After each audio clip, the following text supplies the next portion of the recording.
오늘 함께 나눌 하나님의 말씀은 구약성경 사무엘하서 12장의 말씀입니다. 사무엘하서 12장 15절에서 25절까지 말씀입니다.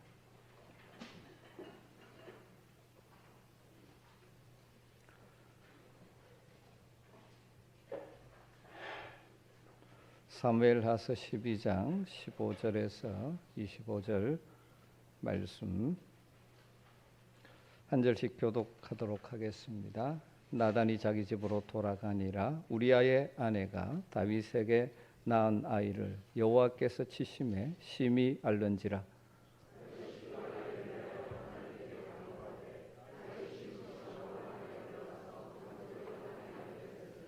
그 집의 늙은 자들이 그 곁에 서서 다윗을 땅에서 일으키려 하되 왕이 듣지 아니하고 그들과 더불어 먹지도 아니하더라.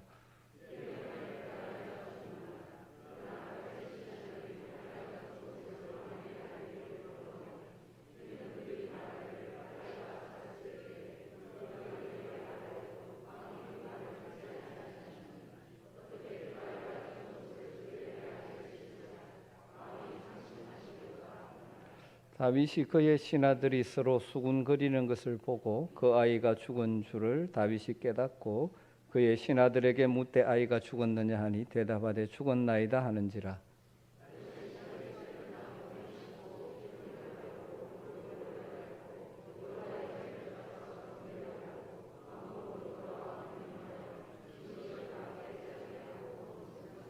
그의 신하들이 그에게 이르되 아이가 살았을 때에는 그를 위하여 금식하고 우시더니 죽은 후에는 일어나서 잡수시니 이 일이 어찌 됨이니까 하니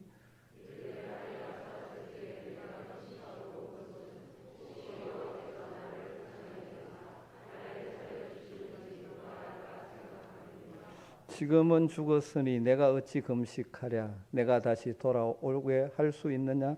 나는 그에게로 가려니와 그는 내게로 돌아오지 아니하리라 하니라.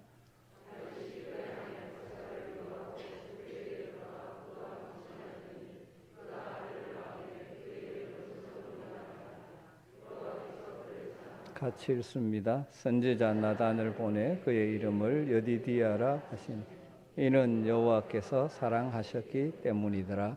아멘. 다른 사람의 죄를 지적하여 깨닫게 하는 일은 결코 쉬운 일이 아닙니다. 또 그것이 그 대상이 권력과 힘을 가진 자일 때는 더더욱 어렵죠. 그러나 하나님의 사람 선지자 나단은 자신에게 주어진 임무를 완수했습니다. 하나님은 나단을 통해 다윗은 나단을 통해 주신 하나님의 책망의 말씀을 그대로 받고 그 앞에 엎드려졌죠. 눈물로 회개했습니다. 철저하게 자신의 죄악됨을 인정하고 고백했죠. 아마 다윗은 나단을 통하여 자신의 죄를 깨닫게 하신 하나님께 감사를 드렸을 것입니다. 여기에 다윗의 위대한 점이 있죠. 사실 많은 사람들은 저나 여러분 자신의 잘못을 지적받는 것을 좋아하는 사람은 잘 없습니다. 참 싫어합니다. 심지어 하나님의 말씀임에도 불구하고 그 앞에서 자존심을 내세우는 경우도 종종 있습니다. 자기의 죄를 합리화하는 경우가 참 많죠. 자신의 죄를 지적하는 소리 듣기를 거부합니다. 심지어 그 말씀을 들려주는 자를 향하여 감정적으로 대응하는 경우도 참 많이 있습니다. 하나님의 말씀임에도 불구하고 말씀으로 나를 친다라고 말하는 경우도 종종 있죠. 사랑하는 우리 아멘교회 성도 여러분, 크든지 작든지 자신의 잘못과 죄를 민감하게 인정할 수 있는 지혜가 있게 되기를 부탁을 드립니다. 특별히 성령께서 말씀을 통하여 깨닫게 하셔서 우리의 부족함과 잘못을 깨우치는 것에 민감하게 반응할 수 있기를 부탁드립니다.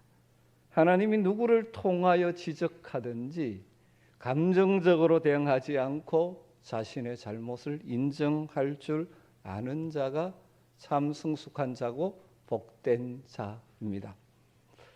다윗이 이처럼 철저하게 회개함으로써 모든 문제가 종결된 것이겠습니까?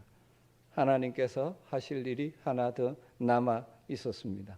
하나님과 다윗의 완전한 관계 회복을 위하여 죄의 결과, 죄의 열매를 하나님께서 제거하고 거두어 가시는 것입니다.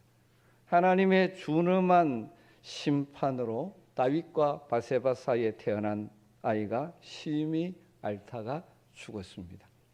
자기의 죄 때문에 무죄한 자식이 대신 고통을 당하는 것은 다윗에게 죽음과 같은 괴로움이었을 것입니다. 어린 자식의 죽어가는 생명을 살려달라고 간구하는 다윗의 심정이 어떠했을까요? 하나님은 자비로우셔서 다윗이 죄를 고백할 때 용서하셨지만 동시에 의로우시고 엄히하신 분이시기 때문에 사랑의 매, 사랑의 채찍을 지금 들고 계신 것입니다. 바세바와의 사이에 낳은 자식은 죄와 수치의 자식입니다. 하나님은 이 아이의 장래를 위해서나 다윗과 바세바를 위해서나 이방 세계에 실추된 하나님의 명예를 위해서나 그 아이의 생명을 거두어 가시는 것이 일시적인 고통은 따르지만 후에 유익할 것을 미리 아셨습니다. 여러분, 하나님께서는 사랑하는 자가 잘못된 길로 갈 때 버려두지 않으시고 징계하시는 분이십니다. 그게 하나님의 참 아들이라는 증거죠. 징계가 없으면 참 아들이 아닙니다. 사생자처럼 내팽개치지 않고 참 아들로 삼으시려고 하나님의 자녀의 인격으로 빚으시기 위해서 때로는 징계하시고 견책하십니다. 중요한 것은 이때 우리가 하나님의 징계와 견책을 받을 때 하나님의 사랑을 의심하거나 하나님이 나를 사랑하지 않아서 이렇게 치신다라고 생각하지 말고 또 그것 때문에 낙심하지 않고 믿음으로 끝까지 순종하며 인내하는 것이 필요한 것이죠. 그래서 우리의 믿음의 순배들은 찬송하면서 그런 찬송을 했습니다. 때로는 실패하고 잘못해서 하나님의 사랑의 채찍을 맞을 때도 있기 때문에 찬송가 527장 가사 가운데 보면 채찍 맞아 아파도 주님의 손으로 때리시고 어루만져 위로해 주시는 우리 주님의 넓은 품으로 어서 돌아가자라고 찬송하고 있지 않습니까?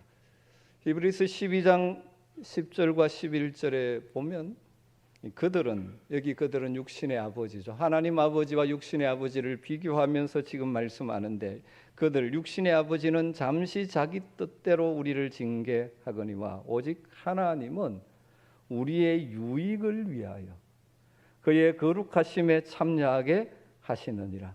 무릇 징계가 당시에는 즐거워 보이지 않고 슬퍼 보이나 후에 그로 말미암아 연단받은 자들은 의와 평강의 열매를 맺느니라.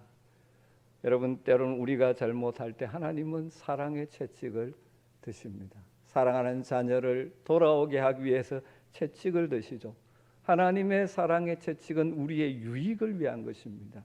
그 당시는 즐겁지 않고 고통스럽지만 그 사랑의 채찍을 통하여 우리를 거룩함으로 그 과정을 통하여 연단을 받아 의와 평강의 열매를 맺게 하시는 분이라고 말씀하고 있는 것이죠. 우리 모두는 연약해서 때로는 넘어질 때, 잘못된 길로 갈 때 하나님께서 그냥 두지 않으시고 우리를 돌이키기 위해서 사랑의 채찍을 드실 때도 있는 것이죠. 그때 당하는 고통을 원망이 아닌 기쁨으로 받는 자들은 더 성숙하고 삶의 의와 평강의 열매를 맺게 되는 줄로 믿습니다. 하나님이 치셔서 그 아이가 심히 앓게 되자 다윗은 하나님께 간절하게 기도하죠. 16절 말씀에 보면 다윗이 그 아이를 위하여 하나님께 간구하되 다윗이 금식하고 안에 들어가 밤새도록 땅에 엎드렸으니 다윗이 간구합니다. 금식하며 간절히 기도하죠. 밤이 새도록 땅에 엎드려서 기도합니다. 그러나 결국 그 아이는 죽고 말죠. 그런데 이 아이의 죽음을 맞는 다윗은 놀랍게도 보통 사람과는 전혀 다른 태도를 보이고 있습니다. 20절을 보면 다윗이 땅에서 일어나 몸을 씻고 기름을 바르고 의복을 갈아입고 여호와의 전에 들어가서 경배하고 왕궁으로 돌아와 명령하여 음식을 그 앞에 차리게 하고 먹는지라. 다윗은 아이가 아플 때는 금식하면서 밤이 새도록 애통하면서 하나님의 자비를 구했습니다.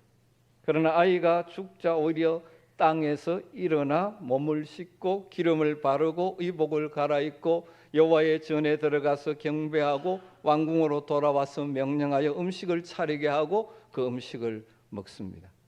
오랫동안 가까이 다윗을 모셨던 신하들조차도 의아해서 물었습니다. 21절에 이렇게 묻죠. 아이가 살아있을 때에는 그를 위하여 금식하고 우시더니 죽은 후에는 일어나 잡수시니 일이 어찌 됨이니까 하니 그들로서는 이해할 수 없는 일이었던 것이죠. 이에 대한 다윗의 대답은 바로 영적으로 회복한 다윗다운 깊은 신앙의 감동을 우리에게 주죠. 22절 23절에 이렇게 말합니다. 아이가 살았을 때 내가 금식하고 운 것은 혹시 여호와께서 나를 불쌍히 여기사 아이를 살려주실는지 누가 알까 생각함이거니와 지금은 죽었으니 내가 어찌 금식하랴. 내가 다시 돌아오게 할 수 있느냐. 나는 그에게로 가려니와 그는 내게로 돌아오지 아니하리라. 다윗은 아이가 죽어가는 모습을 보고 살아계신 하나님 앞에 잠도 자지 않고 금식하고 슬퍼하고 애통하면서 깊은 고통 속에 하나님께 부르짖었습니다. 아마 이미 하나님께서 나단을 통해 이 아이가 죽을 것이라는 것을 말씀하셨을지도 모르죠. 그럼에도 불구하고 다윗은 자식을 위해서 기도하고 있는 것이죠. 여러분, 이런 기도가 잘못된 기도일까요? 그렇지 않습니다. 아버지로서 자식을 사랑하는 건 너무나 당연한 것이죠. 그래서 되지 않은 일일 줄 알지만 하나님의 승고가 떨어졌지만 살아계신 하나님의 마음을 돌이키기를 소망하며 하나님 앞에 간절히 기도하는 것 하나님이 결코 싫어하지 않으십니다. 어떤 때는 이미 죽기로 작정된 사람이라 할지라도 성도들이 합심하여 기도하는 것이 잘못된 기도나 틀린 기도가 아닌 것이죠. 여러분, 아브라함은 하나님께서 소돔이 멸망당할 것이라고 선언했음에도 그를 위해서 기도했습니다. 하나님 앞에서 불평하고 불순종하는 이스라엘 백성들을 하나님께서 광야에서 다 죽이겠다고 선언하시자 모세는 하나님 앞에 매달려서 기도합니다. 하나님께서 이미 선언하신 것이지만 심지어 우리 예수님은 하나님의 뜻이 무엇인지 알면서도 할 수 있거든 이 잔을 내게서 옮겨달라고 밤이 맞도록 기도하셨습니다. 다윗은 간절하게 기도합니다. 그는 기도하면서 그 아이가 죽는 것이 순전히 자신의 죄로 인함임을 알기 때문에 더욱더 마음이 아팠을 것입니다. 태어난 아이가 자라지 못하고 아무것도 먹지 못하고 죽어갈 때 부모로서 자식의 죽는 모습을 보는 것이 얼마나 괴롭겠습니까? 거기에다 그것이 자신의 죄 때문이라는 사실 때문에 그는 아파하며 하나님께 간절히 기도했죠. 그러나 하나님께서 그 아이를 데려가시자 그는 일어나서 몸을 씻고 기름을 바르고 의복을 갈아입고 여호와의 전에 들어가서 경배하고 왕궁으로 돌아와 명령해서 음식을 차리고 음식을 먹습니다. 여러분, 이것이 다윗의 믿음이 회복되고 성숙한 믿음으로 다시 들어서게 되었다 하는 것을 보여주는 것이죠. 여러분, 이 말씀을 통해 우리에게 주시는 메시지가 무엇입니까? 우리가 간절히 기도해야 할 때가 있습니다. 우리 앞에 닥치는 문제나 건강의 문제나 여러 가지 어려움이 있을 때, 또 우리 사랑하는 가족들이 고통을 당할 때 우리는 간절히 기도해야 합니다. 긍휼이 많으신 하나님을 의지하고 하나님께서 긍휼을 베푸시기를 간절히 기도해야 합니다. 자비가 풍성하신 하나님 아버지를 바라보며 눈물로 기도하는 것이 필요합니다. 그러나 때로는 그 문제에 대한 기도를 마쳐야 할 때도 있습니다. 이미 일어난 일은 그대로 인정하고 받아들여야 할 때가 있는 것이죠. 하나님께서 이미 행동하셨습니다.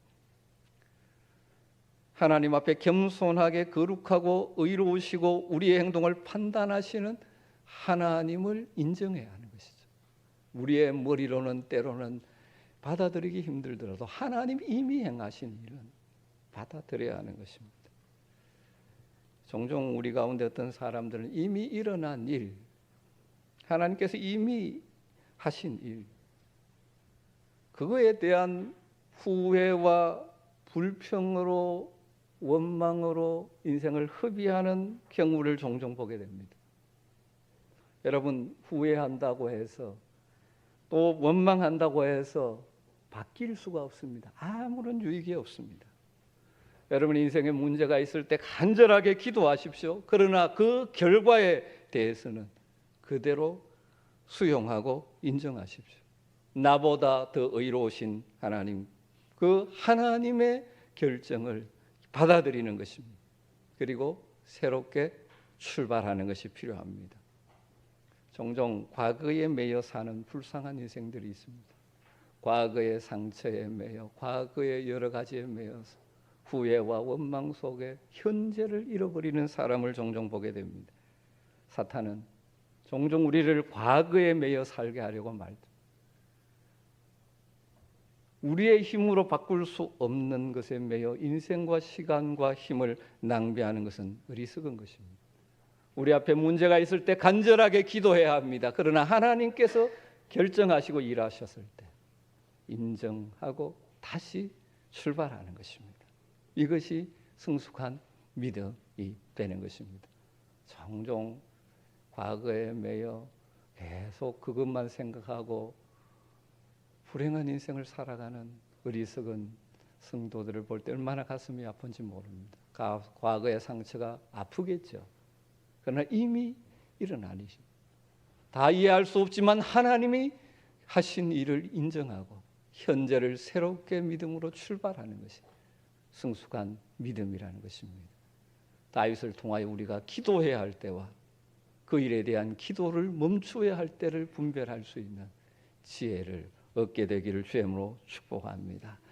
여러분, 어린 자식의 잘못을 고쳐주기 위해서 매를 때린 부모가 그냥 사랑이 있는 부모라면 그냥 두지 않죠. 아이를 다시 품에 안고 위로해주고 그럼에도 내가 너를 사랑한다고 확인해 주듯이 사랑이 많으신 하나님은 다윗을 징계한 후에 여전히 다윗을 사랑한다는 것을 확정해 주셨습니다. 그것이 24절과 25절에 나오죠.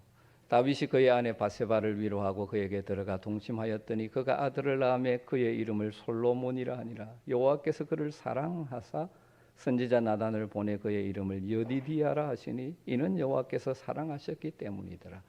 회개하고 새로워진 다윗과 바세바 사이에 하나님은 한 아들을 선물로 허락하신 것입니다. 다윗은 그 아이의 이름을 솔로몬이라고 지었습니다. 솔로몬, 아마 히브리어 샬롬, 평화라는 단어에서 나온 것으로 보여집니다. 아들의 이름에는 부모의 바람과 기대가 담겨 있는 경우가 많죠. 다윗이 아들의 이름을 솔로몬이라고 지은 것은 자기는 무죄한 자의 피를 흘린 적도 있고 전쟁터에서 많은 피를 흘려서 왕국을 세웠지만 그 아들의 시대에는 참된 평화가 임하기를 소망하며 이 이름을 지었을지도 모릅니다.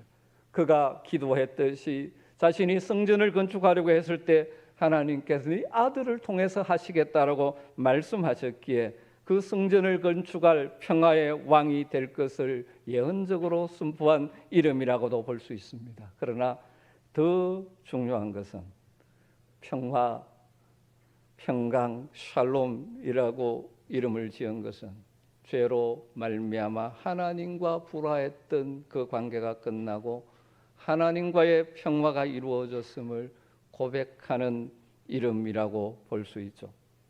이제 하나님과의 관계가 온전히 회복되었다는 것을 그 아들의 이름을 통하여 고백한 것이라고 볼 수도 있겠죠. 하나님께서 다윗에 대한 사랑의 증거로 여전히 회개하고 회복된 다윗을 사랑한다는 증거로 하나님께서는 나단 선지자들을 보내서 이 솔로몬의 또 다른 이름을 하나 하나님이 지어주셨습니다. 그 이름이 여디디아입니다. 여디디아의 뜻은 하나님의 사랑을 입은 자라는 뜻이죠. 다윗과 그의 아들 솔로몬을 향하여 한결같은 사랑을 하나님께서 확인시켜 주신 것입니다. 이 사랑의 확정을 받으며 다윗의 가슴은 아마 뜨겁고 회복되어지고 앞으로 어떻게 살 것인지 결단이 있었으리라고 생각되어집니다. 여러분, 우리가 사람과의 관계에서도 사랑한다는 증거가 있을 때 관계가 더욱더 풍성해지듯이 눈에 보이지 않는 하나님이 우리를 사랑하신다라는 증거를 깨닫게 되는 자들은 참으로 더 풍성한 삶을 살 수 있습니다. 하나님께서 우리에게 주시는 사랑의 증거, 대표적인 사랑의 증거가 무엇인지 아시죠? 그것은 바로 그 아들 독생자를 보내주셔서 우리를 향한 하나님의 사랑이 어떠한 사랑인지 우리에게 확증해 주셨지 않습니까? 그래서 로마서 5장 8절에 이렇게 말하죠. 우리가 아직 죄인 되었을 때 그리스도께서 우리를 위하여 죽으심으로 하나님께서 우리에 대한 자기의 사랑을 확정하셨느니라. 여러분, 십자가를 묵상할 때마다 하나님이 나를 이렇게 사랑하신 확증으로 보면서 주님을 향한 사랑이 우리 속에서 불타오르게 되는 은혜가 있게 되기를 주의 이름으로 축복합니다. 오늘 다윗과 바세바의 이 스캔들의 사건을 마무리하는 다윗의 회복의 기사를 살피면서 마지막 결론적으로 우리에게 적용하고 싶은 것은 이 시대 하나님의 백성인 그리스도인으로서 깨어있는 영성으로 살아가야 한다는 사실을 다시 한번 가슴에 담았으면 좋겠습니다. 다윗과 바세바 사건을 살피면서 이것은 다윗만의 문제가 아니라 이 시대를 살아가는 우리 모두의 문제일 수 있다는 경고를 받아야 합니다. 다윗 같은 믿음의 거장도 넘어졌다면 감히 누가 나는 선자라고 자랑할 수가 있겠습니까?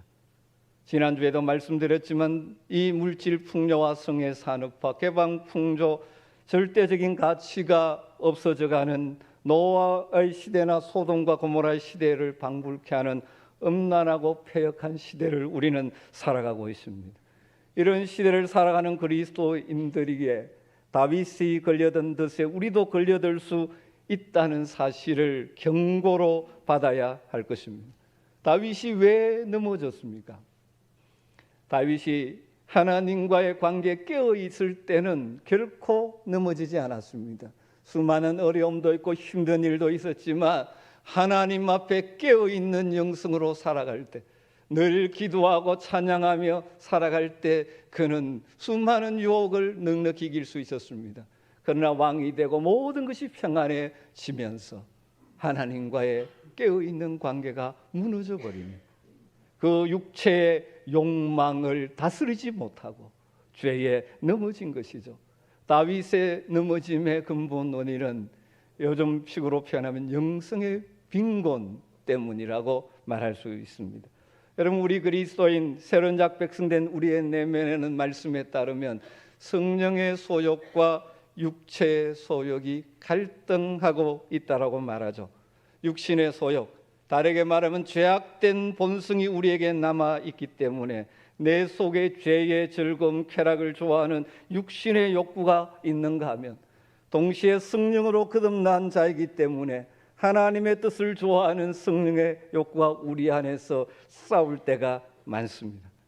그렇기 때문에 이 땅을 사는 동안 우리가 성령으로 충만하여 성령의 열매를 맺으며 거룩한 하나님의 백성답게 살기 위해서는 소극적으로는 우리 안에서 일어나는 죄악된 본성, 육신의 욕구, 죄성을 날마다 죽여야 하는 것입니다. 그리고 적극적으로는 더 하나님과 친밀한 관계를 유지하는 영성을 개발하는 훈련이 필요한 것입니다. 그래서 성경은 우리의 죄성을 죽이는 과정을 갈라디아서 5장 24절에서 정욕과 탐심을 십자가에 못 박았느니라 그렇게 선언하고 있죠. 로마서 8장 13절에는 영으로서 성령으로서 성령의 인도함을 받음으로 몸의 행실, 육신의 욕망을 따라 살고자 하는 용실을 죽이면 우리가 복되게 영원히 살게 된다라고 말씀하고 있습니다. 그렇기 때문에 우리는 날마다 우리 마음 속에서 불끈불끈 솟아나는 죄성, 욕심을 자극하여 우리를 넘어뜨리는 이 죄악된 성격, 본질을 날마다 십자가에 못 박는 것이 필요한 것이죠. 우리의 마음을 지배하려는 육신의 욕심을 죽여야 하는 것입니다. 그래서 바울 사도는 그런 고백을 했죠. 내가 날마다 죽노라. 우리의 옛사람, 우리 속에서 일어나는 죄악된 본성을 날마다 죽여야 하는 것입니다. 그리고 적극적으로 주님과의 막힘없는 교제 관계, 다르게 말하면 영성을 개발해야 하는 것입니다. 현대의 고전이 된 리차드 포스터라는 분이 쓴 영적 훈련과 성장이라는 책이 있습니다. 우리가 영적인 훈련을 통하여 건강하게 성장해 가야 되는데, 그러기 위해서는 우리가 훈련, 스스로를 늘 갈고 닦아야 됩니다. 내면적인 훈련과 외면적인 훈련으로 나누면서 몇 가지를 소개합니다. 묵상하는 시간을 가지는 것이 필요하다. 기도의 시간이 필요하다. 때로는 금식의 시간 훈련을 할 필요가 있고, 또 공부하고 계속 연구하는 것이 필요하다. 내면적인 훈련을, 그리고 외면적인 훈련으로 단순하게 사는 것. 그리고 때로는 홀로 하나님 앞에서는 고독의 시간을 가지는 것. 그리고 순종의 훈련도 해야 되고, 봉사의 훈련도 해야 되고, 공동체가 함께 생활하면서 한 훈련도 필요하고, 예배 그리고 찬양, 이런 훈련들이 필요하다고 말합니다. 이 모든 것이 중요하고 필요합니다. 여러분들이 좀 관심이 있으시면 한번 이 영적 훈련과 성장이라는 책을 꼭 한번 읽어보시기를 부탁드립니다. 그러나 그 모든 영적 훈련의 기초는 두 가지입니다. 말씀 묵상과 기도 생활입니다. 말씀을 묵상하며 날마다 하나님 앞에서 내 자신을 비추어 보고, 하나님의 뜻과 뜻 앞에 내 생각을 굴복시키는 그런 말씀 앞에 날마다 쓰는 말씀 묵상의 시간과, 기도를 통하여 하나님의 능력을 덧입음으로 하나님과의 지속적인 교제 속에 공급해 주시는 지혜와 힘을 덧입는 자들, 이걸 다르게 표현해서 적극적인 영성을 개발하는 자들은 이 악한 시대를 능히 이길 수가 있는 줄로 믿습니다. 시냇가에 심겨진 나무처럼 우리의 외부적인 환경이 좋을 때든 나쁠 때든 넉넉히 푸른 잎을 그리고 열매를 맺는 삶을 살아갈 수 있는 것이죠. 무엇보다 사랑하는 성도 여러분, 경건에 이르기를 날마다 연습하시는 성도들이 되시기를 주님으로 축원합니다. 육체의 훈련도 유익이 있습니다. 건강을 위해서 여러분들 여러 가지 운동도 하고 하는 것 정말 필요하죠. 그러나 영적인 경건의 훈련, 여러분 이것이 중요한 것이죠. 죄로 인해서 그래서 깨어진 하나님과의 관계가 아니라, 하나님과의 관계가 사랑의 교제 속에서 늘 하나님이 공급해 주시는 힘을 덧입는 삶을 사는 것이죠. 우리가 연약해서 때로는 넘어지지만 그때마다 주님 앞에 나와 회개함으로 사죄의 은총을 입고 회복의 은혜를 덧입어야 할 것입니다. 때로는 우리의 삶에 하나님의 징계가 있을 때가 있지만 그것을 잘 감당함으로 삶의 거룩의 열매, 의의 열매, 평화의 열매를 맺어갈 수 있는 것이죠. 이 다윗과 바세바의 사건을 보면서 이 시간 우리에게 주시는 중요한 메시지는 다윗이 왜 넘어졌는가를 생각하며 늘 깨어있는 영성의 소유자, 하나님과의 관계 속에서 우리를 넘어뜨리는 죄의 유혹, 또 육체의 욕심의 유혹과의 싸움에서 승리함으로 우리의 삶에 성령이 주시는 열매들을 남기는 복된 성도들이 되시기를 주의 이름으로 축원합니다. 기도하겠습니다. 하나님 감사합니다. 다윗의 넘어짐과 회복의 과정을 통하여 우리에게 주시는 주님의 메시지를 가슴에 담습니다.